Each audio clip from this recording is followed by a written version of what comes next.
الحمد لله رب العالمين حمد الشاكرين.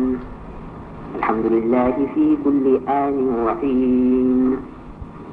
الحمد لله كما حمده نبينا وحبيبنا سيد المرسلين، وأفضل صلوات الله وأكمل تسليمات الله على أفضل خلق الله وأكرم خلق الله وأعظم خلق الله وأجمل خلق الله، نبي الله رسول الله، نور من نور الله، سيدنا ومولانا وسندنا ومطاعنا محمد بن عبد الله وعلى آله وصحبه ومن والاه. أما بعد، فإن أعز من قائل لقد قال، وبقوله يهتدي المهتدون، وإذا قرئ القرآن فاستمعوا له وأنصتوا لعلكم ترحمون. أعوذ بالله من الشيطان الرجيم. بسم الله الرحمن الرحيم. لقد جاءكم رسول من أنفسكم عزيز عليه ما عنتم حريص عليكم بالمؤمنين رؤوف رحيم. فإن تولوا فقل حسبي الله لا إله إلا هو عليه توكلت وهو رب العرش العظيم.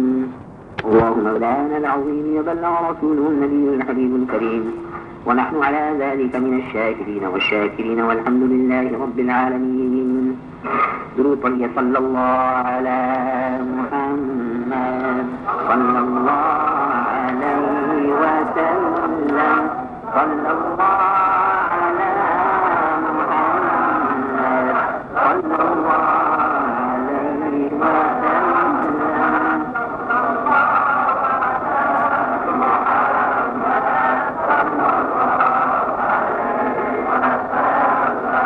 Those gentlemen who are sitting outside, I would request them to come inside the mosque and sit down here in my own presence, and to fill the hall of the mosque first. Those who are standing, I would request them to sit down.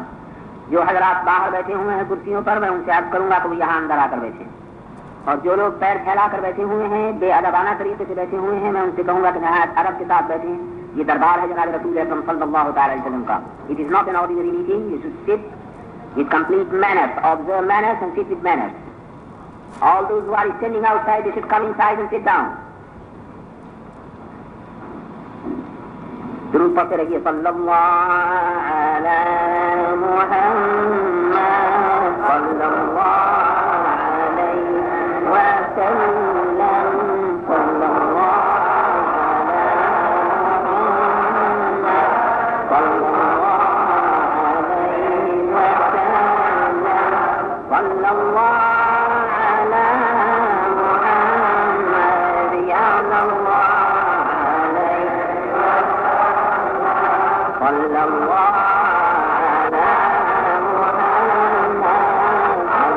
اللہ علیہ وسلم، صلی اللہ علی محمد صلی اللہ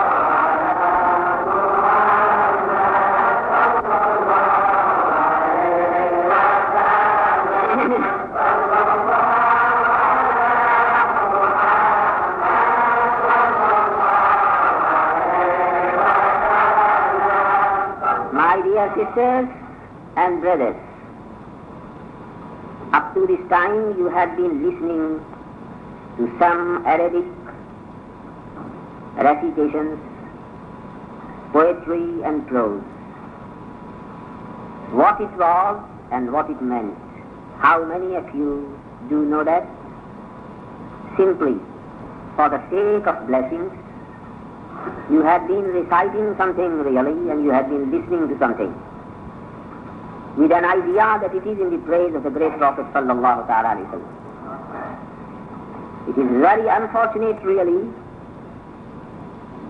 that we are not in a capacity to understand the Arabic language, So we could not really derive the benefit out of that recitation.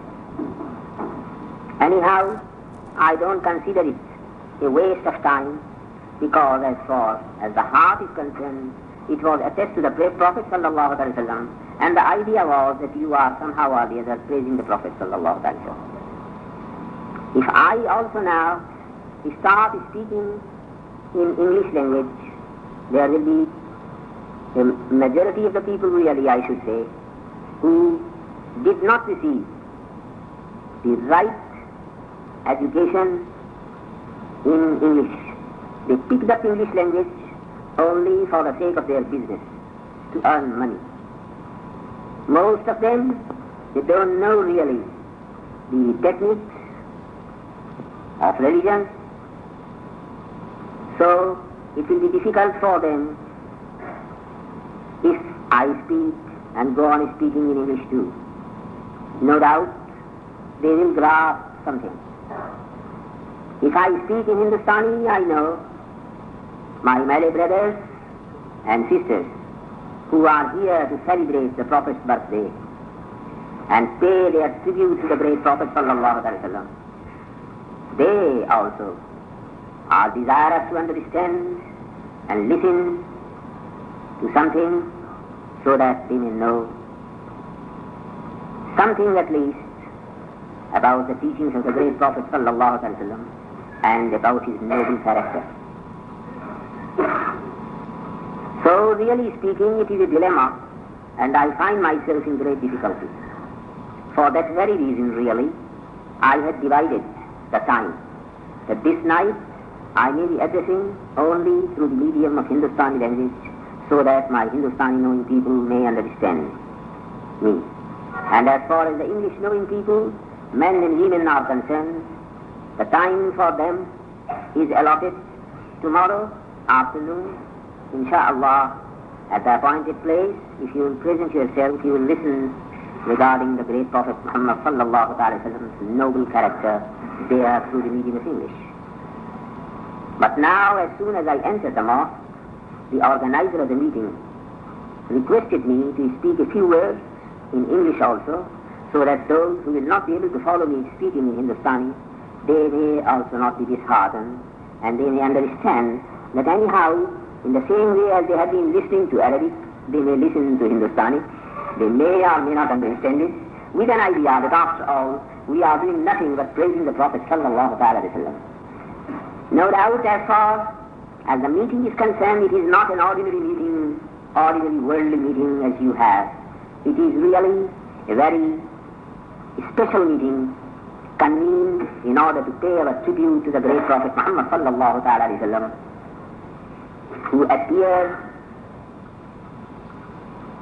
on the surface of the globe to guide humanity to the right path. Well, anyhow, I hope you will observe manners and sit quietly and listen to what I say just now. میرے دوستوں, میں مقرر آپ سے عرض کروں گا کہ آداب اور تمیز کو سیکھیے. یہ کون سا طریقہ ہے کہ ادھر جگہ کھلی ہوئی پڑی ہے, بیچ میں تھوڑی سی جگہ پڑی ہے, ادھر بیچ میں جگہ پڑی ہے, صاحب آ کر دروازے کے اوپر بیٹھ جاتے ہیں, روک لیتے ہیں تاکہ دوسرے آنے والوں کو بھی رستہ نہ ملے. اگر آپ لوگوں نے تمیز سیکھی نہیں ہے تو خدا کے لیے اب سیکھ لیجیے. If you have not learnt manners, please learn now. Leave the door there, fill this place first, and then of course leave the place for the people to come in. You are blocking the door there, sitting there in the last row, you are blocking the door there. You stand up from there and come down here. How many times should we teach you these things? In every meeting? Fill this whole place, fill the hall first.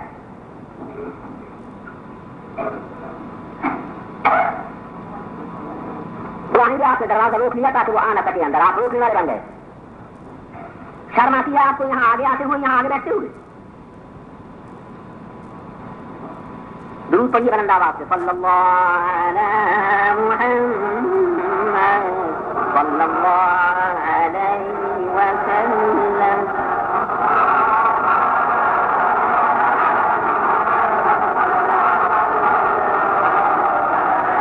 چلیے اور آگے آئیے, اس طرف آئیے.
وسلم وبارك عليه.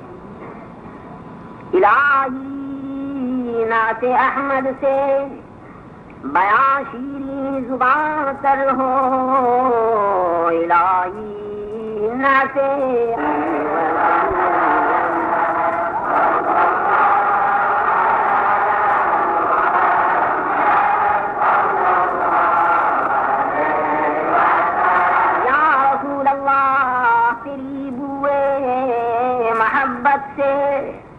دماغ جام معطر ہو. تیری بوئے محبت سے دماغ جام معطر ہو. تیری شمع تجلی سے حریم دل منور ہو. اللهم صل على سيدنا محمد وآله قدر حسنه وجماله وكماله وجوده ونواله. اگر خاک مدینہ اگر خاک مدینہ خوبی قسمت سے بستر ہو. اگر خاک مدینہ خوبی قسمت سے بستر ہو. وہ ہم سے خاکساروں کے لیے پھولوں کی چادر ہو. اللهم صل على سيدنا مولانا محمد وآله قدر حسنه وجماله وكماله. اور قریب روضہ اقدس اگر مدفن میسر ہو. قریب روضہ اقدس اگر مدفن میسر ہو. دل مضطر کو آغوش لحد آغوش معذر ہو.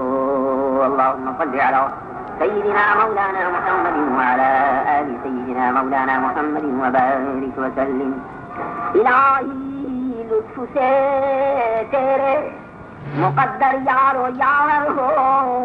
الہی لطف سے تیرے مقدر یار و یار ہو. علی میں جبہ فرسا ہو.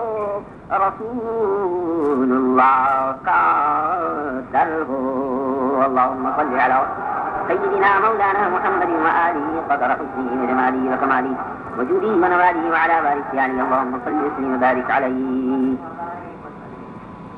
پیاری بہنوں، عزیز بھائیوں، انتہائی خوشی کا مقام ہے کہ اللہ تعالی جل شانہ و جل جلالہ نے ہم کو زندگی دی، تندرستی دی، عافیت دی اور یہ رات نصیب فرمائی جس رات میں ہمارے پیارے محبوب سرکار محمد الرسول اللہ صلی اللہ علیہ وسلم اس دنیا میں تشریف لائے. دنیا میں لاکھوں کروڑوں بے تعداد انسان پیدا ہوتے ہیں اور مرتے ہیں، لیکن بعض لوگوں کی پیدائش ایسی پیدائش ہوتی ہے کہ جو اپنے اندر کوئی نہ کوئی تاریخی اثر رکھتی.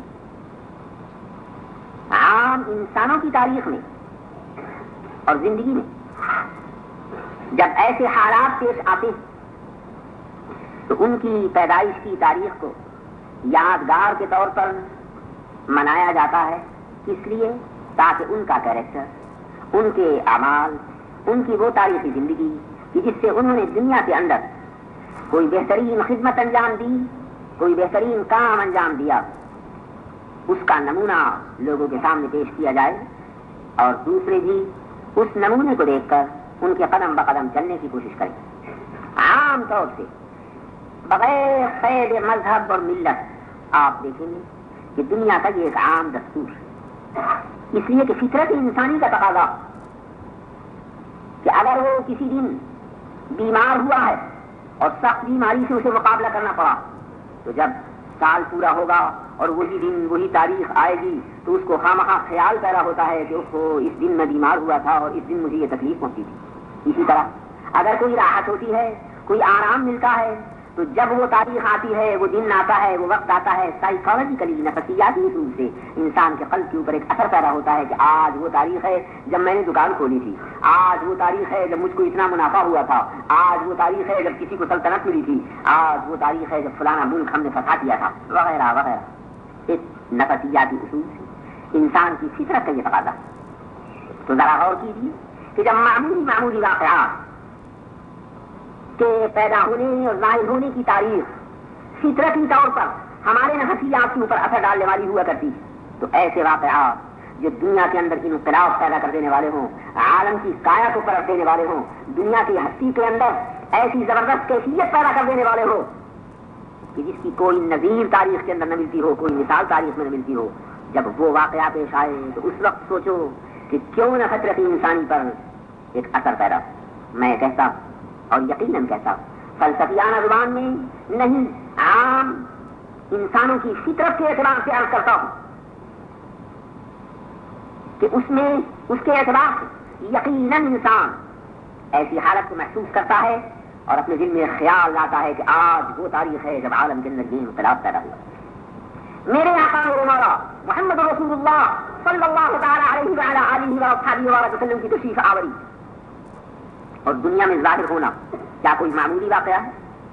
کوئی معمولی سی پیدائش ہے جیسے اور انسان دنیا کے پیدا ہوا کرتے ہیں اسی طرح سے ان کا بھی پیدا ہونا تھا؟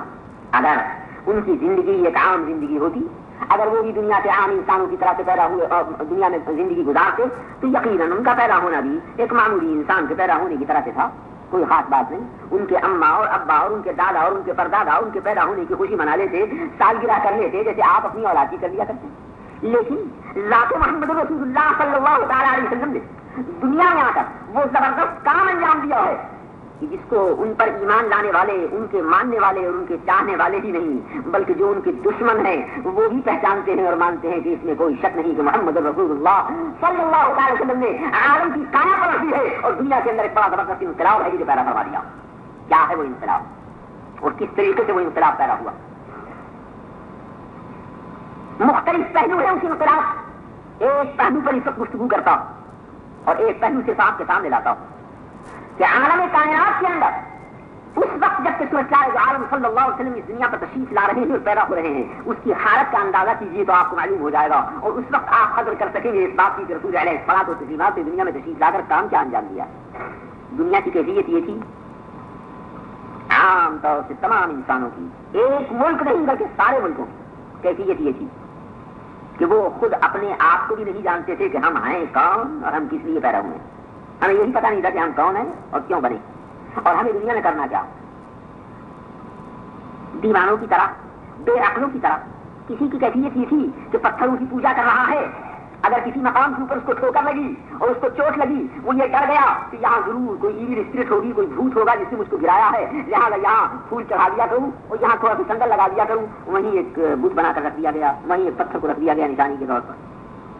سورج سے شعاعیں آ رہی ہیں تو سوچا کہ سورج ہماری خدمت کر رہا ہے، سورج سے ہم فائدہ پا رہے ہیں، اس کو خوش کرنے کے لیے لاؤ اس کے سامنے ہاتھ جوڑو اور منت کرو. چاند کی روشنی ہم پا رہے ہیں، اگر چاند کی روشنی ہمیں نہ ملے تو ہم محروم ہو جائیں بہت سی نعمتوں سے، لاؤ چاند کے سامنے سر جھکا دیں. کوئی ستاروں کے سامنے سر جھکا رہا ہے، کوئی چاند کے سامنے سر جھکا رہا ہے. کسی نے اس سے بھی زیادہ ذلیل صورت اختیار کی. اس نے سوچا کہ پیپل کی چھاں میں، پیپل کے سائے میں ہم بیٹھا کرتے ہیں، لہٰذا پیپل کو بھی دیوتا قرار دے دو، اس کی بھی پوجا کر لیا کرو، اس کو بھی خوش رکھنے کی کوشش کرو. گائے نے انہیں دودھ پلایا تو سوچا کہ گو ماتا کا دودھ ملتا ہے، میاں تو ہماری یہ ہے، لاؤ اس اماں کو بھی خوش کرو اور اس کی بھی خوشامد کرو، اس کی بھی پوجا کرو. اس کی پوجا یہاں تک کرنی شروع کی کہ اس کے پیشاب کو بھی پینا شروع کر دیا اور اس کے پکانے کو بھی کھانا شروع کر دیا. ہندوستان کے اندر میرے ہندوستانی بھائی یہ تماشا دیکھتے ہوں بارہ. جب دنیا کی کیفیت یہ ہے کہ ایک طرف اعتقادی نقطۂ نظر سے انہیں یہ پتہ ہی نہیں ہے کہ ہمارا پیدا کرنے والا کون ہے اور وہ ہستی کون سی ہستی ہے جس کے سامنے ہم کو سر جھکانا چاہیے. جب دنیا والوں کو یہی خبر نہیں ہے کہ ماں کسے کہتے ہیں، باپ کسے کہتے ہیں، بھائی کسے کہتے ہیں، یعنی ماں کا کیا حق ہے، بھائی کا کیا حق ہے، باپ کا کیا حق ہے، ہمیں ان کے ساتھ کس طرح پیش آنا چاہیے. پھر انہیں اپنے متعلق بھی یہ خبر نہ تھی، اپنے متعلق بھی یہ خبر نہ تھی کہ ہمیں کیا کھانا، کیا نہیں کھانا، کیا پینا، کیا نہیں پینا، کیا کرنا، کیا نہیں کرنا، ہم جو کام کر رہے ہیں اس کا نتیجہ آخر کیا ہوگا. جب دنیا اس قدر اندھیرے میں پڑی ہوئی ہے کہ کوئی حالی، کوئی رہبر، کوئی بتانے والا پردہ عالم کے اوپر نہیں ہے کہ دنیا کے انسانوں کو یہ بتا دے کہ تم کون ہو، تمہیں کیا کرنا. یہ ایک سوال تھا ہر ایک کے سامنے. تو ذرا غور کرنا کہ ایسی حالت میں جب دنیا کے انسان بالکل اندھوں کی طرح سے دیوانے ہو رہے ہیں اور انہیں کچھ پتہ ہی نہیں ہے کہ ہمیں کیا کرنا، اپنی ذاتی اغراض کے لیے، اپنے کھانے کے لیے، اپنے پینے کے لیے، اپنے پہننے کے لیے ایک دوسرے کو پار کھانے کے لیے تیار، ایک دوسرے کو لوٹنے کے لیے تیار، ایک دوسرے کو خون چوسنے کے لیے تیار. یہ حالت جب دنیا کی ہو رہی اس وقت مالک عالم جل جلالہ عمن والوں کی غیرت حرکت میں آ گئی. اور جو انقلاب جناب رسول اکرم صلی اللہ علیہ وسلم دنیا میں کرتے ہیں اس انقلاب کی کیفیت کو رب العالمین جل جلالہ عمن والوں نے اپنے محبوب سرکار محمد رسول اللہ صلی اللہ علیہ وسلم کی زبانی کتنے خوبصورت الفاظ میں سنایا کہ رب العالمین نے حضرت سیدنا آدم علیہ نبینا علیہ الصلوۃ والسلام سے فرمایا یا آدم لولا محمد لما خلقتك ولا ارضا ولا سماء. کہ آدم اگر مجھے محمد رسول اللہ کو بنانا مقصود نہ ہوتا تو نہ میں تمہیں بناتا نہ زمین کو بناتا نہ آسمان کو بناتا. تم نے ان عربی مولد کی کتابوں میں سنا ہوگا, اس حدیث کو بارہا پڑھا ہوگا کہ رب العالمین فرماتا ہے لولاک لما خلقت الافلاک. یا رسول اللہ اگر ہم آپ کو نہ بناتے تو ہم افلاک کو نہ پیدا فرماتے, آسمانوں کو نہ پیدا فرماتے. آسمان بنے, زمین بنی, آدم بنے اور بنی آدم بنے, اور ان کا بنانے والا کہتا ہے کہ یا محمد صلی اللہ تعالی علیہ وسلم اگر آپ کا بنانا ہمیں مقصود نہ ہوتا تو ہم کسی چیز کو پیدا نہ فرماتے. یہ ایک ایسی چیز ہے جو اعتقادی نقطۂ نظر سے آپ میں سے جو ایمان رکھتے ہیں وہ فوراً مان لیں گے کہ ہاں جو اللہ نے کہا سچ اور جو رسول صلی اللہ علیہ وسلم نے فرمایا وہ بجا. لیکن ہمارے یہاں اس قسم کے اندھے اعتقاد کی تعلیم دی نہیں گئی. یہ عیسائیوں کو مبارک ہو کہ وہ دنیا سے کہے جائیں کہ بس جو یوحنا نے کہہ دیا مان لو, جو سینٹ لیوک نے کہہ دیا, لوقا نے کہہ دیا وہ مان لو. حالانکہ کوئی ثبوت اس بات کا کہ لوقا جو کہہ رہا ہے وہ سچ ہے, یوحنا جو کہہ رہا ہے وہ سچ ہے, اور یا یہ بھی کم سے کم ان کے جو الفاظ یوحنا اور لوقا نقل کر رہے ہیں وہ الفاظ جناب مسیح علیہ نبینا علیہ الصلوۃ والسلام کے. پھر یہ بھی دیکھنا ہے کہ وہ کلمات جو مسیح علیہ السلام کی زبان سے لکھے ان کلمات کو کسی نے محفوظ بھی رکھا ہے نہیں رکھا. یہاں میرے آقا میرے مولا محمد رسول اللہ صلی اللہ علیہ وسلم کے لائے ہوئے دین میں جہاں آپ نے اور انقلاب فرمائے ہیں دنیا کے اندر, ایک زبردست انقلاب یہ بھی فرمایا کہ جو چیز بھی پیش کی جاتی ہے عقل کی کسوٹی پر اسے پرکھ کر دیکھ لو. ممکن ہے کہ آپ کسی مولوی صاحب سے پوچھیں کسی حدیث کو, کتاب لولا کلما خلقت الافلاک, آپ پڑھتے ہیں سناتے ہیں ہم کو مولوی شریف میں یا رسول اللہ اگر آپ کو پیدا کرنا مقصود نہ ہوتا تو ہم افلاک کو پیدا نہ فرماتے. بھائی کوئی بات نہیں, ہماری تو سمجھ میں نہیں آتا. تو ممکن ہے کہ مولوی صاحب آپ سے یوں فرما دیں کہ بس جی حضور نے فرمایا ہے ایمان لاؤ اس پر, کوئی شک نہیں, ان کا فرمانا صحیح آپ, لیکن آپ کا پوچھنا بھی بجا. مجھے اس موقع پر ایک چھوٹا سا قصہ یاد آ گیا. میرا ایک دوست تھا, ملنے والا دوست تو کہاں ملتا ہے دنیا میں, ملتا ہی نہیں دوست. ایک ملنے والا تھا میرا جو اسکول میں میرے ساتھ پڑھتا تھا. میں نے اس نے میٹرک ساتھ پاس کیا.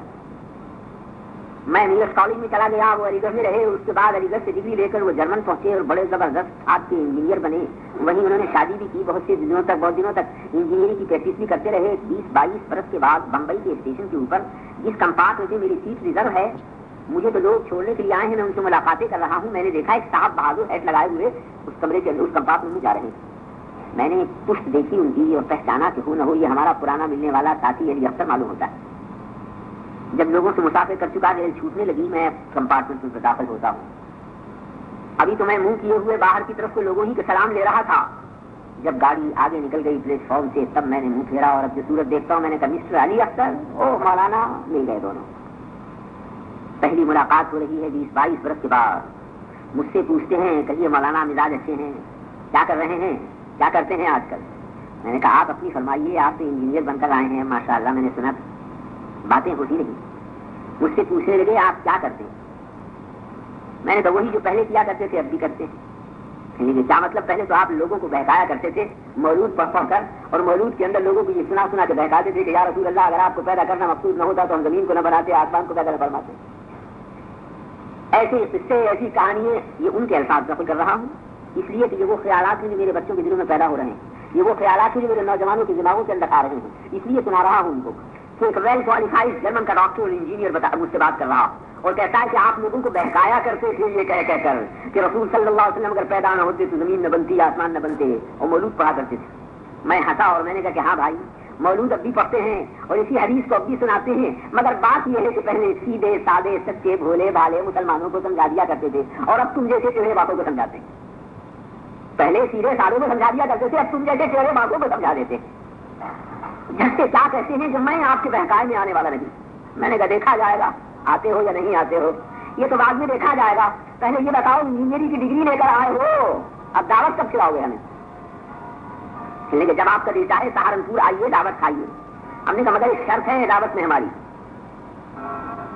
کہ جو کھانا بھی کھلانا ہو پکا پکایا کھانا ہمارے پاس بھیج دینا, ہم کھائیں گے. یہ نہیں کہ تم کچا راشن بھیج دو, آٹا دال چاول مرغی گھی مسالہ یہ بھیج دو تو یہ میرے کام نہیں آئے گا. اس واسطے کہ مجھے پکانا نہیں آتا. عمر گزر گئی, مجھے آج تک کھچڑی پکانے کی نہیں آئی, دال پکانے کی نہیں آئی, میں جانتا نہیں ہوں پکانا. اس لیے اگر تم بھیجو گے میرے پاس سامان بہترین سے بہترین کھانے پکانے کا تو بالکل بیکار ہوگا کیونکہ میں پکانا نہیں جانتا. ڈاکٹر صاحب فرماتے ہیں بھلا کوئی میں بیوقوف ہوں جو کچا راشن بھیجوں گا؟ ارے بھائی پکی پکائی بریانی کھلائیں گے تمہیں, متنجن کھلائیں گے, یہ کھلائیں گے وہ کھلائیں گے. میں نے کہا مجھے تو صرف یہ بات کہنی تھی کہ اگر کچا راشن بھیج دیا تو میرے لیے بیکار ہوگا. ڈاکٹر صاحب باوجود اس کے کہ جرمنی سے پڑھ کر رہے ہیں مگر ابھی دماغ نہیں پہنچ سکا جہاں ملا عبدالرحیم کا دماغ پہنچ گیا. میں نے کہا قصہ سنائے میاں آپ کو. ایک مرتبہ ایسٹ افریقہ کے اندر ایک علاقے میں میں نے اپنے کچھ آدمیوں کو بھیجا تبلیغ کرنے کے واسطے. ایسٹ افریقہ کے علاقے میں کچھ مبلغین کو ہم نے بھیجا جو وہاں جا کر مولود پڑھتے تھے, دفعہ جاتے تھے, ذکر الہی کرتے تھے اور ان ننگوں کو اپنے حلقے میں لانے کے واسطے کچھ تدبیریں کر رہے تھے. جب مجھے اطلاع ملی کہ فلاں مقام کے اوپر کچھ لوگ مسلمان ہونے والے ہیں تو ہمارے چند سیٹ دوستوں نے 50-60 کے قریب جوڑے کرتے پاجامے کوٹ پتلون ٹوپی اوڑھنیاں لڑکیوں کے واسطے عورتوں کے واسطے یہ کچھ بنوا دیے کچھ خاص تعداد کے لوگوں کی. ان کو مسلمان کرنے کے لیے جب ہم وہاں پہنچے تو میں تو زبان نہیں جانتا, وہ ترجمہ میرے ساتھ تھے اور وہ کپڑے ہم نے کھول کر رکھ دیے. تو مزے کی بات تم کو یہ سناتے ہیں کہ وہ ننگے جو وہاں اس علاقے کے اندر بالکل ننگ دھونگ رہتے تھے یوگنڈا کے علاقے میں, انہوں نے چاروں طرف سے ہم کو گھیر لیا. ٹوپیاں جو رکھی ہیں کوئی ٹوپی اٹھا کر ناف کے نیچے رکھتا, کوئی کرتے کو اٹھاتا ہے پاجامے کو اٹھاتا ہے اور سر کے اوپر ڈالتا ہے, ازار کو اٹھاتا ہے اور سر کے اوپر ڈالتا ہے, کوئی قمیض کو اٹھاتا ہے اور کمر سے باندھتا ہے. اور وہ سب کھیل رہے ہیں. ابھی ہم نے تقسیم کرنا شروع نہیں کیا ہے. خیال ہے کہ ان کو غسل کرائیں گے, غسل کرانے کے بعد کپڑے تقسیم کریں گے. وہ ان چیزوں سے کھیل رہے ہیں کھڑے ہوئے. وہ ہنستے رہے ہمارے ڈاکٹر صاحب. ہم نے کہا جب ان کو سب کو ہم نے نہلوا لیا اس کے بعد ہم نے ان کے جوڑے تقسیم کیے اور اب ہم نے ان کو بتایا کہ دیکھو پاجامہ کیسے پہنا کرتے ہیں, کرتا کیسے پہنا کرتے ہیں, قمیض کیسے پہنتے ہیں, ٹوپی کس طرح اوڑھتے ہیں. عورتوں کے سر کے اوپر ہم نے دوپٹی اور اوڑھنی کو ان کو اڑا کر دکھایا کہ دیکھو اس طرح سے اڑا کرتے ہیں, اس طرح سے سر کو ڈھکا کرتے ہیں. جب ہم نے تمام چیزیں ان کو سکھائیں تب ان کی سمجھ میں آیا. اگر ہم نہ سکھاتے تو بتاؤ کہ یہ کپڑے ان کے لیے بیکار تھے یا نہیں تھے؟ ڈاکٹر صاحب نے فرمایا کہ ہاں بے شک بالکل بیکار, جب تک کوئی سکھانے والا نہ. میں نے کہا اب تمہارے سمجھ میں حدیث کے معنی آئے یا نہیں آئے؟ اگر نہیں آئے تو اب سمجھ لو کہ زمین بھی بیکار تھی, آسمان بھی بیکار تھا, سورج بھی بیکار تھا, چاند بھی بیکار تھا, کھانا بھی بیکار تھا, پہننا بھی بیکار تھا, ساری نعمتیں خدا کی بالکل بیکار تھی. اگر کوئی یہ بتانے والا نہ آئے کہ ان نعمتوں کو کس طریقے سے استعمال کرنا چاہیے. محمد رسول اللہ صلی اللہ علیہ وسلم آئے دنیا کے پردے کے اوپر تاکہ دنیا والوں کو یہ بتائیں کہ ان نعمتوں کو کس طریقے سے استعمال کرو. اسی لیے بنانے والا کہتا ہے کہ اگر کوئی انجینئر نہ ہوتا یہ سکھانے والا کہ اس مشین کو کس طرح سے چلایا جائے تو مشین کا بنانا بیکار تھا. مشین کا بنانا بیکار تھا اگر کوئی انجینئر سکھانے والا نہ ہوتا. تمام کائنات کی یونیورس کی مشین ہے, یہ سب بیکار تھی اگر محمد رسول اللہ صلی اللہ تعالیٰ علیہ وسلم تشریف نہ لاتے اور نہ سمجھاتے کہ اس کو کس طریقے سے استعمال میں لانا چاہیے. حالت کیا؟ میں نے ڈاکٹر صاحب کو اس کے بعد سمجھایا کہ دنیا والے سورج کی پوجا کر رہے ہیں, چاند کی پوجا کر رہے ہیں, درختوں کی پوجا کر رہے ہیں, پتھروں کی پوجا کر رہے ہیں. انہیں پتہ ہی نہیں ہے کہ ہم ان کی پوجا کرنے کے لیے ہیں یا ان سے خدمت لینے کے لیے ہیں. تمام دنیا کے علوم کے دروازے کھولے محمد رسول اللہ نے. آج تم انجینئرنگ پاس کر کے آ رہے ہو, تمہیں نہیں معلوم ہے کہ الجبرے کو سکھایا کس نے؟ مسلمانوں نے. دنیا کو بتایا کس نے؟ مسلمانوں نے. کیمسٹری کو نکالا کس نے؟ مسلمانوں نے. دنیا کے لیے علوم کے دروازے کھولے کس نے؟ مسلمانوں نے. دنیا کو محمد رسول اللہ صلی اللہ علیہ وسلم نے قرآن کریم کے ذریعے سکھایا اور سمجھایا کہ سورج سے کس طرح کام لو, چاند سے کس طرح کام لو, ستاروں سے کس طرح کام لو, زمین سے کس طرح کام لو, آسمان سے کس طرح کام لو, کپڑے کیا پہنو, کتنے بدن کو تمہیں ڈھکنا چاہیے, کتنے بدن کو تمہیں کھولنا چاہیے, کس حصے بدن کو تمہیں ڈھکنا چاہیے, کیا چیز تمہیں کھانی چاہیے, کیا چیز تمہیں نہیں کھانی چاہیے. ساری چیزوں کا پورا مکمل نظام اور کورس دنیا کو دیا کس نے؟ محمد رسول اللہ نے صلی اللہ تعالی علیہ وسلم. اور مالک ارشاد فرماتا ہے کہ الیوم اکملت لکم دینکم واتممت علیکم نعمتی ورضیت لکم الاسلام دینا. کہ آج میں نے تمہارے لیے تمہارے دین کو کامل کر دیا, پورا کر دیا, تم پر اپنی نعمتوں کو پورا فرما دیا. ورضیت لکم الاسلام دینا, اور تمہارے لیے اسلام کے دین کو میں نے پسند کر لیا.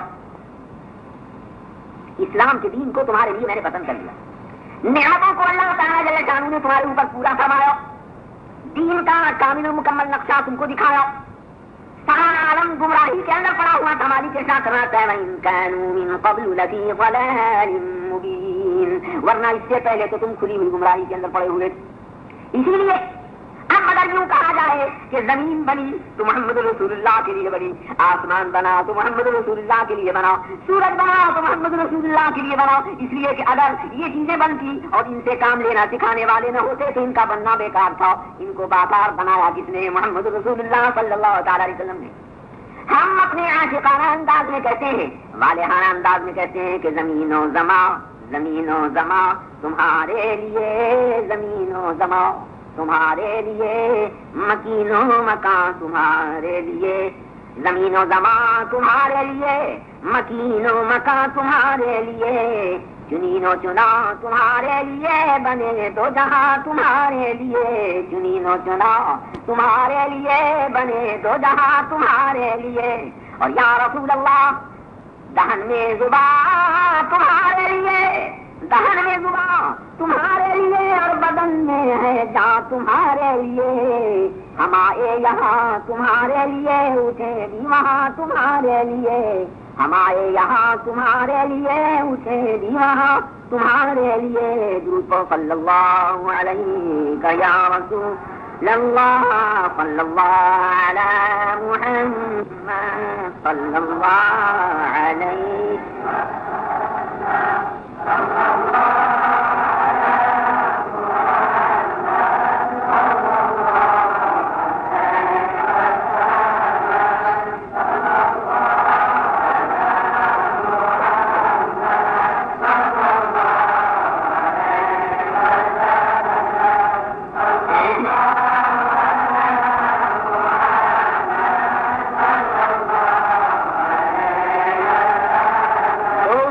Gentlemen who want to go out from the meeting, well, I would ask them to stand up and go at once.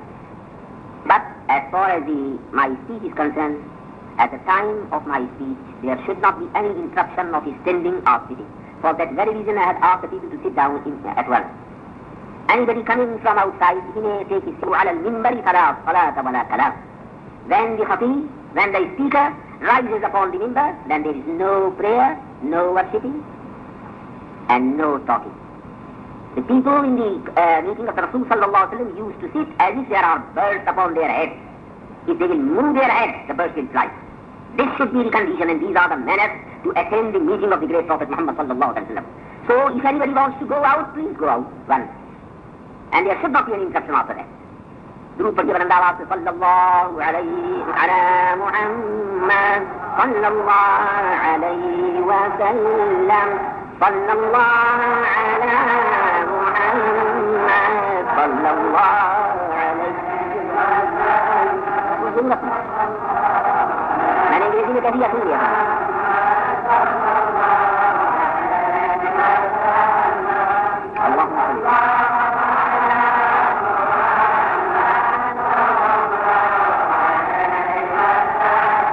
اللہم صلی وسلم وبارک علیہ۔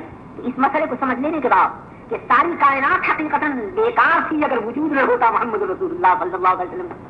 اب سمجھیے کہ حضور انور صلی اللہ علیہ وسلم کی تشریف آوری کس لیے ہوئی؟ اس واسطے ہوئی کہ وہ ہم کو یہ بتائیں کہ چیزوں کا استعمال کس طرح سے کرنا چاہیے اور ان چیزوں کے استعمال کی صورت۔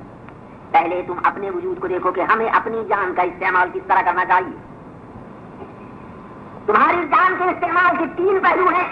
ایک پہلو یہ ہے کہ تمہیں اپنی جان کو کس طرح سنبھالنا چاہیے، دوسری طرف پہلا پہلو یہ کہ تمہیں اس پیدا کرنے والے مولا جل جلالہ و عمن والوں سے کیا تعلق رکھنا چاہیے، دوسرا پہلو یہ ہے کہ تمہیں دوسروں کے ساتھ کیا تعلق رکھنا چاہیے۔ تینوں پہلو تمہارے سمجھ میں آ گئے۔ ایک پہلو یہ کہ تمہارا اس رب کے ساتھ کیا واسطہ اور کیا تعلق ہے، دوسرا پہلو یہ کہ تمہارا خود تمہارے ساتھ کیا تعلق اور واسطہ، تیسرا تمہارا تمہارے عزیز و اقربا اور دوسرے انسانوں کے ساتھ کیا تعلق۔ ان تینوں پہلوؤں کو سمجھو اور ان کے لیے ٹرمینالوجی میں اسلام کی، اصطلاح میں اسلام کی تین لفظ ہیں جن کو بتاتا ہوں۔ حقوق اللہ کہ اللہ کے تم پر کیا حق، حقوق النفس تمہاری جان کا تم پر کیا حق، حقوق العباد بندوں کے تم پر کیا حق۔ یہ تین پہلو بندوں کے تم پر کیا حق ہیں، اسی کے اندر یہ چیز لیا جاتی ہے کہ زمین اور آسمان اور کائنات کے ذرے ذرے کا مجھ پر کیا حق ہے، مجھے ان سے کیا کام لینا چاہیے. ان تینوں پہلوؤں کے لیے دو شکلیں ہوا کرتی ہیں. ایک شکل یہ ہو کہ قانون کو بتا دیا جائے، کتاب کو پڑھا دیا جائے کہ تمہارے اوپر تمہارے پیدا کرنے والے کے یہ حقوق ہے، سمجھا دیا جائے دلیل کے ساتھ کہ یقیناً یہ حق ہونا چاہیے اس کا تمہارے اوپر. تم اپنی ذات کے لیے تمہارے حقوق کو سمجھا دیا جائے، کتاب میں لکھ کر قانون تمہیں دے دیا جائے. دوسروں کے حقوق کیا ہیں اس کے متعلق اسی صورت کی کتاب میں ڈائریکشن دے دیے جائیں. لیکن فطرت کا تقاضا کیا ہے، طبیعت کا تقاضا یہ ہے کہ صرف کتاب میں پڑھ کر کوئی بات سمجھ میں نہیں آتی تا وقت کہ پریکٹیکل موضوع کو نہ دیکھ لیا جائے، عملی نمونہ ہمارے سامنے موجود نہ ہو کہ کس طرح اس کو استعمال میں کر لانا. کتاب دیکھ لوں کہ مائکرو فون کو اس طرح فٹ کرنا، مشین کو اس طرح لگانا، مشین کو اس طرح چلانا، لیکن کیا کتاب کو دیکھ کر کوئی شخص موٹر کا ڈرائیور بن گیا؟ کوئی نہیں بن سکتا جب تک کوئی چلانے والا چلا کر نہ بتائے، چلا کر نہ سکھائے، اپنا نمونہ نہ دکھائے. چلانا نہیں آتا، کام کا کرنا نہیں آتا. استادوں سے پوچھو، بچوں کو دیکھو، تمہاری گود کے اندر بچے بولتے ہیں، جس طرح تم بولتے جاتے ہو وہ تم کو کاپی کرتے جاتے ہیں، نقل کرتے جاتے ہیں. فطرت میں انسان کی نقالی کا مادہ، اس لیے انسان فطرتاً چاہتا ہے کہ میرے سامنے ایک نمونہ ہونا چاہیے کہ جو مجھ کو دکھائے.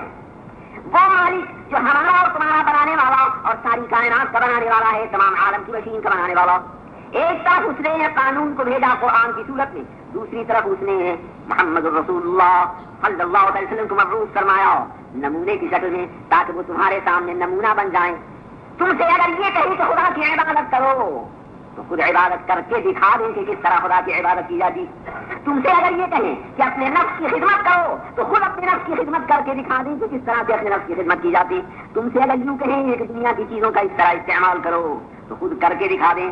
تم سے اگر یہ کہیں کہ ماں باپ کے ساتھ اس طرح پیش آؤ تو خود کر کے دکھا دیں. اسی لیے مالک انعام قرآن کریم میں ارشاد فرماتا ہے کہ لقد كان لكم في رسول الله اسوة حسنة، یقیناً تمہارے لیے سرکار محمد رسول اللہ صلی اللہ علیہ وسلم کی جان مبارک کے اندر بہترین نمونہ موجود تھا، بہترین نمونہ موجود ہے، بہترین نمونہ موجود رہے گا. یقیناً ہر آن، ہر لہجہ، ہر وقت، ہر زمانے کے اندر محمد عربی صلی اللہ علیہ وسلم کا نمونہ تمہاری آنکھوں کے سامنے موجود. اور فرمایا جاتا ہے کہ ما آتاکم الرسول فخذوه وما نهاکم عنه فانتهوا، جو کچھ بھی رسول تمہارے پاس لے کر آئیں اسے لے لو، اور جس چیز سے رسول تمہیں روک دیں اس سے باز رہ جاؤ. یہ ہے طریقہ. اب ایک طرف خدا کی عبادت کے لیے دیکھو، محمد رسول اللہ صلی اللہ علیہ وسلم نے تمہیں کیا بتایا. پہلے تمہاری ریزننگ کو، تمہاری دلیل کو، تمہارے دماغ کو اپیل کیا جاتا ہے کہ غور کرو کہ یہ کائنات کیا بغیر کسی بنانے والے کے ظاہر ہو گیا؟ نہیں، کوئی نہ کوئی بنانے والا. جب بنانے والا ہے اور نعمت فرمانے والا، تو جو نعمتیں تم کو دے رہا ہے اس کے سامنے شکریہ کے واسطے سر جھکانا اور اس کی بندگی بجا لانا تمہارا انسانیت کا فرض ہونا چاہیے. اپنے آپ سمجھو اور غور کرو. آج تمہیں ایک سگریٹ کوئی دیتا ہے، ایک روٹی کا ٹکڑا تم کو دیتا، کچھ پیسے تم کو دیتا، تم فوراً کہتے ہو تھینک یو، شکریہ. یہ کیا ہے شکریہ؟ تم ظاہر کرتے ہو کہ اس نے تمہارے اوپر احسان کیا ہو، جتاتے ہو اس چیز کو کہ اس نے تم پر احسان کیا. اور کرو اور سوچو کہ وہ مالک جل جلالہ امن والو جس نے تمہیں پیدا فرمایا، تمہیں بنایا، تم کو طرح طرح کی نعمتیں عطا فرمائی، دن رات تمہیں نعمتیں دے رہا ہے. اگر ایک کام کے لیے بھی اپنی نعمتوں کو تم سے روک لے تو بتاؤ کیا تم زندہ رہ سکتے ہو؟ اگر ذرا سانس بند ہو جائے تو زندہ رہ سکتے ہو؟ اگر ذرا حلق کے اندر تکلیف ہو جائے کھاؤ کیسے، زندہ کیسے رہو؟ یہ ساری نعمتیں وہ مالک تم کو دے رہا ہے، کیا اس کا اتنا حق بھی تم پر نہیں ہے کہ تم اس کو یوں کہہ دو کہ خدایا تیرا شکر ہے؟ اس شکرانہ ادا کرنے کی ترکیب کیا ہے کہ 5 وقت کی نماز تمہارے اوپر مقرر فرما دی گئی. یہ ہے اللہ کا شکریہ ادا کرنے کی ترکیب. آج مجھے شرم آیا کرتی ہے، آپ لوگوں کو شرم آئے یا نہ آئے یہ آپ جانیں، لیکن مجھے شرم آیا کرتی ہے جب میں کسی سے کہتا ہوں کہ میاں نماز پڑھتے ہو یا نہیں، تو نہایت بے حیائی کے ساتھ جواب دیا جاتا ہے کہ صاحب کیا کہیں، کام کاج سے فرصت نہیں ملتی، کام کاج سے فرصت نہیں ملتی. اور تو سے کہتا ہوں تم نماز کیوں نہیں پڑھتی تو کہتی ہیں بچوں سے فرصت نہیں ملتی. آج اگر تمہارے بیپار سے تمہیں فرصت نہیں ملتی، آج اگر تم کو بچوں سے فرصت نہیں ملتی، آج اگر دنیا کی نوکری سے تمہیں خدا کی عبادت کرنے کی فرصت نہیں ملتی، تو اگر اللہ ناراض ہو کر تمہاری نوکری چھڑا دے، تمہارے بیپار کو برباد کر دے، تمہارے گھر میں آگ لگا دے، تمہارے بچوں کو اٹھا لے، ان کو موت آ جائے، تو اس کے بعد بتاؤ کہ پھر کیا کرو گے؟ پھر بھی فرصت ملے گی نماز پڑھنے کی؟ اے انسان، ہوش میں آؤ، اپنی غفلت کو چھوڑو. ما غرک بربک الکریم الذی خلقک فسواک، بتا تو صحیح کہ تجھ کو کس چیز نے مغرور بنا دیا ہے اس رب کے مقابلے میں جو تجھے دے رہا ہے، جس کی نعمتوں کی بارش تیرے اوپر ہو رہی ہے، اور تجھ سے اتنا بھی نہیں ہوتا کہ تم اس کے سامنے سر جھکا لے. ریزننگ کو اپیل کیا جاتا ہے، تمہاری فطرت کو اپیل کیا جاتا ہے، تم سے کہا جاتا کہ ما غرک بربک الکریم. آج شکایت کرتے ہوئے آتے ہیں کہ مولانا صاحب تعویذ دے دیجئے، نوکری نہیں ملتی، روزی میں برکت نہیں ہوتی. مولانا صاحب تعویذ دے دیجئے، اولاد نہیں ہوتی. بڑی تمنا اولاد کی، بڑی تمنا بیٹے کی، بڑی تمنا بیٹیوں کی. سبحان اللہ. اور جب پوچھا جائے کہ جس نے تمہیں بنایا، جس نے کھانے کو دیا، جس نے پینے کو دیا، کبھی اس کی نماز بھی پڑھتے ہو تو گردن جھکا کر کہتے ہیں نہیں صاحب نماز کی تو فرصت نہیں ملتی. انا للہ و انا الیہ راجعون. میرے آقا میرے مولا محمد رسول اللہ صلی اللہ تعالیٰ علیہ وسلم جہاں ایک طرف تم کو یوں کہہ رہے ہیں کہ اللہ کی عبادت کرو، 5 وقت کی نماز تمہارے اوپر فرض کی جا رہی ہے اور اللہ کا حکم سنایا جا رہا ہے، وہاں پیارے محبوب کی یہ کیفیت ہے کہ ساری رات اللہ کی عبادت کے اندر کھڑے ہوئے ہیں، پائے مبارک سوج جاتے ہیں، آنکھوں سے آنسو جاری ہیں، اللہ کے سامنے رو رہے ہیں، اللہ کے سامنے گر گرا رہے ہیں. صحابہ عرض کرتے ہیں کہ یا رسول اللہ آپ کے پاس تو گناہ ہے ہی نہیں، اور اگر آپ کے درجے کے، آپ کے سبقے میں تو دوسروں کے گناہ معاف کیے جاتے ہیں، اگر کوئی بات ہوگی تو مالک ارشاد فرماتا ہے کہ ہم نے تو آپ کے اگلے اور پچھلے سب چیزیں معاف فرما دی. آپ اتنی عبادت کیوں کرتے؟ تو کیا پیارا جواب دیتے ہیں جناب رسول اکرم صلی اللہ علیہ وسلم، کیا فلا اکون عبدا شکورا، کیا میں اپنے مولا کا شکر گزار بندہ نہ بنوں؟ یہ عبادت کا نمونہ دکھاتے ہیں کہ تم کو تمہارے رب کے سامنے کس طرح پیش آنا چاہیے کہ تم اپنے آپ کو اس مولا کے ہاتھ میں دے دو، اپنی زندگی کو اس خدا کے لیے سمجھو. تمہاری زندگی ان کاموں کے لیے نہیں ہے جن کو تم کر رہے ہو، تمہاری زندگی اللہ کے لیے ہے. اللہ کے سامنے سب جھکاؤ، اسلام کے احکام کو قبول کرو اور جس طریقے سے وہ رب تمہیں چلائے اس پر چلو. سب سے بڑا تعویذ روزی میں برکت کا، جو عزیمت لینے کے لیے آتے ہیں، جو حضرات میں ان سے عرض کر دیا کرتا ہوں کہ قرآن میں دیکھو سب سے بڑا تعویذ رب العالمین جل جلالہ فرماتا ہے کہ لئن شکرتم لأزیدنکم ولئن کفرتم ان عذابی لشدید.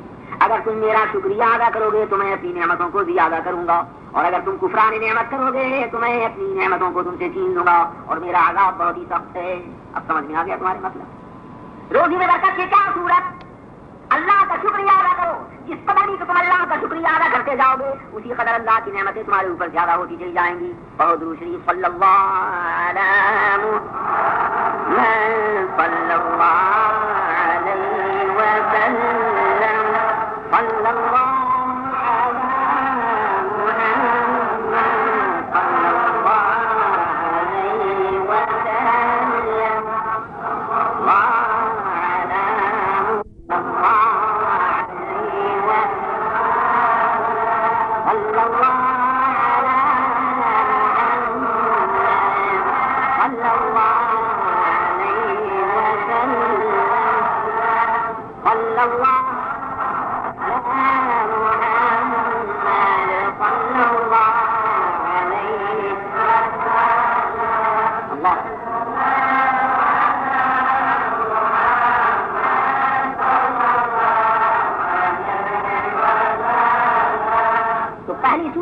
سمجھی. تم سے ہم سے یہ کہا جا رہا ہے کہ مال جو اللہ نے دیا ہے اس کی زکات نکالو 40واں حصہ اس سیونگ پر جو تمہارے پاس بچا ہوا روپیہ ہے، بچا ہوا چاندی اور سونا. سال گزرنے پر اس پر زکات نکال دو 40واں حصہ. تم سے تو یہ کہا جا رہا ہے. اور خود حضور انور صلی اللہ علیہ وسلم کی کیفیت کیا ہے کہ ایک مرتبہ مال غنیمت میں کچھ مال لایا اور سب کو تقسیم کیا، اپنے حصے میں جو آیا وہ بھی گھر میں موجود تھا. عشاء کی نماز پڑھانے کے واسطے کھڑے ہوتے ہیں، ادھر مقبر نے اقامت کی، ادھر محبوب دو جہاں صلی اللہ علیہ وسلم مصلی کو چھوڑ کر گھر میں تشریف لے جاتے ہیں. تھوڑی دیر کے بعد واپس تشریف لاتے ہیں، نماز پڑھاتے. صحابہ نے بعد نماز سے پوچھا کہ یا رسول اللہ یہ آج کیا ماجرا تھا کہ اقامت کے بعد جب تک قامت الصلاۃ کہا جائے تو سب کھڑے ہو جاتے ہیں، ہم نے صفیں باندھی اور آپ مصلی کو چھوڑ کر اندر تشریف لے گئی، کیا ماجرا؟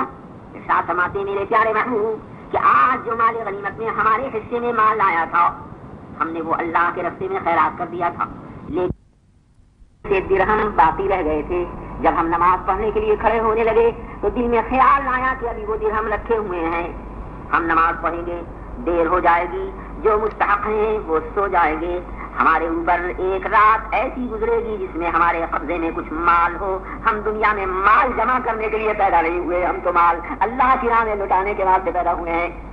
ذرا غور کیا؟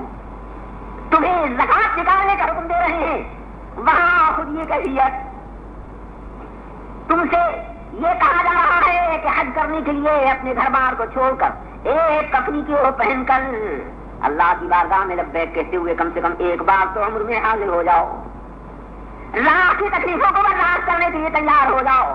اللہ سے اس کو محبت کا دعویٰ کیا ہے تو اللہ کے ساتھ کا تمہارے اوپر یہ حق ہے کہ ایک دن تو کم سے کم یہ دکھا دو، مولا کی بارگاہ میں اس نمونے کو پیش کر دو کہ کیسا مال، کیسی دولت، کیسی بیوی، کیسے بچے، کیسے دوست، کیسے احباب، کیسا بے باپ، سب چیزوں کو ڈھکا رکھاؤ۔ یہ سوچو کہ ایک دن مرنا ہے، کفن اس طریقے سے ہوگا، وہی 3 کپڑے کفن کے ہوں گے، وہی 2 چادریں ہیں، ایک سر پر ایک کاندھوں پر ڈال رہا ہوں، ایک سے سطر کو ڈھک رہا ہوں، باقی سب کپڑوں کو چھوڑا، ننگے سر ننگے پیر مولا کی بارگاہ میں لبیک کا نعرہ بلند کرتا ہوا چلا جاؤں، دکھا دوں کہ مولا تیرے لیے میری جان، تیرے لیے میرا موت۔ تم سے یہ کہا جا رہا ہے کہ حج کی مشقتوں کو برداشت کرنے کے لیے ایک بار تو عمر میں تیار ہو جانا۔ خود میرے آقا میرے مولا محمد رسول اللہ صلی اللہ علیہ وسلم جو نمونہ دکھاتے ہیں وہ یہ کہ پیٹ پر شکن مبارک پر پتھر بنے ہوئے ہیں، روزے پر روزہ رکھ رہے ہیں، جس وقت اس عالم سے پردہ فرماتے ہیں تو ایک چادر سے زائد دوسری چادر نہ تھی، وہ چادر یہ ایسی تھی کہ حضرت عائشہ فرماتی ہے رضی اللہ تعالیٰ عنہا کہ اگر سر کو ڈھکا جاتا تھا تو پیر کھل جاتے تھے اور پیر ڈھکے جاتے تھے تو سر کھل جاتا تھا۔ یہ متا کہ محمد رسول اللہ صلی اللہ علیہ وسلم کی طرف کرے عالی ہے۔ تم یہ سمجھتے ہوگے کہ ان کے اللہ نے ان کو دیا نہ تھا، ہاشا ہاشا، توبہ توبہ، مالک ان کا ارشاد فرماتا ہے کہ میرے پیارے محبوب اگر آپ فرمائیں تو یہ احد کا پہاڑ آپ کے لیے سونے اور چاندی کا کر دیا جائے، جتنا حال چاہو حال ہے۔ حضور ارشاد فرماتے ہیں کہ اے میرے مولا اللہم احینی مسکینا وامتنی مسکینا واحشرنی فی زمرۃ المساکین، خودکشی کرنا ولا تلقوا بأیدیکم من التہلکہ، قرآن کریم میں فرمایا جاتا کہ اپنی جان کو اپنے ہاتھوں سے ہلاک نہ کرنا۔ آج یورپ کے اندر خودکشی کا رواج، جہاں کسی معاملے کے اندر کوئی چیز ذرا سی ناگوار طبیعت ہو گئی فوراً خودکشی کرنے کے لیے تیار ہو گئے۔ یہ پتہ نہیں ہے کہ اس مرنے کے بعد اور اس خودکشی کے بعد تکلیف کتنی زائد ہوگی اس تکلیف کے مقابلے میں جو دنیا میں ہے۔ رب العالمین فرماتا ہے کہ اپنی جان سے قدر کرو، اس جان کو ہلاک نہ کرنا۔ کلوا واشربوا، کھاؤ بھی پیو بھی، اپنی جان کی سیوا کرو، ولا تسرفوا، لیکن اللہ کی مقرر کی ہوئی حد سے آگے نہ بڑھ جاؤ۔ خبردار، کلوا من طیبات ما رزقناکم، کھاؤ وہ چیزیں ہیں کہ جو تمہارے لیے اللہ تبارک و تعالیٰ عزیز جل جلالہ نے حلال فرمائی ہیں، حرام چیزوں سے بچنا۔ اور اگر تم نہیں جانتے ہو کہ اس پیالے کے اندر زہر ملا ہوا ہے یا نہیں تو ڈاکٹر بتاتا ہے کہ اس میں زہر ملا ہوا ہے۔ اگر کسی بوتل کے اوپر لکھا ہوا ہے پوائزن تو کبھی تم اس کو استعمال نہ کرو گے اس لیے کہ اس میں زہر ہے، لیکن محمد رسول اللہ صلی اللہ تعالیٰ علیہ وسلم نے لیبل لگا دیا، بتا دیا کہ دیکھو پوائزن کسے کہتے ہیں۔ صرف خنزیر کے گوشت میں ہی پوائزن نہیں ہے، صرف شراب ہی کے اندر پوائزن نہیں ہے، بلکہ سود اور بیاج کے اندر بھی پوائزن ہے۔ دھوکہ دے کر اور فریب دے کر جو مال تم حاصل کر رہے ہو اس میں بھی پوائزن ہے، اس میں بھی زہر ہے۔ جگار کھیل کر اور جگار کھلا کر جو آمدنی تم حاصل کر رہے ہو اس میں بھی پوائزن ہے۔ کل ہی میں ایک دکان کے اوپر اتفاق سے سامنے کھڑا ہوا تھا، میں نے ایک مشین کو دیکھا، میں نے پوچھا تو ہمارے ایک دوست صاحب بڑے منطقی تھے، وہ کہنے لگے صاحب اس میں کوئی جگار نہیں ہے، یہ تو صرف کھیل ہے۔ لیکن ان کو شاید خیال یہ ہوگا کہ کوئی مسجد کا ملا ہے جس سے وہ بات کر رہے ہیں اور اس کو جس طریقے سے چاہیں گے بہتا دیں گے۔ انہیں پتہ نہیں کہ عبدالعلیم کو ان تمام ان کی کھیلوں کی اور ان تمام مشینوں کی اور کس ترکیب کے ساتھ اس میں پیسے کمائے جاتے ہیں ان تمام کی خبر ہو سکتی ہے اور وہ سمجھ سکتا ہے ان مسائل کو۔ جگار کھیلنے کی مختلف ترکیبیں لوگوں نے اختیار کر رکھی ہیں۔ صاحب تو ہم تو چچے پلی کو فقط وہ بیچتے ہیں جن کے ساتھ کھیلا جاتا ہے، اس میں جگار نہیں ہے، اور اس میں جتنا نقصان اس کو ہوگا اس کے پیسے کس کی جیب میں جائیں گے؟ وہ جناب ہی کی جیب میں تو جائیں گے، اس کو کیسے جگار نہ کہا جائے گا؟ محمد رسول اللہ صلی اللہ علیہ وسلم نے تمہیں بتا دیا کہ کن کن چیزوں میں تمہارے لیے پوائزن ہے، لیکن اگر تم خود ہی اندھے ہو جاؤ اور خود ہی اپنے آپ کو ہلاک کرنا چاہو، حرام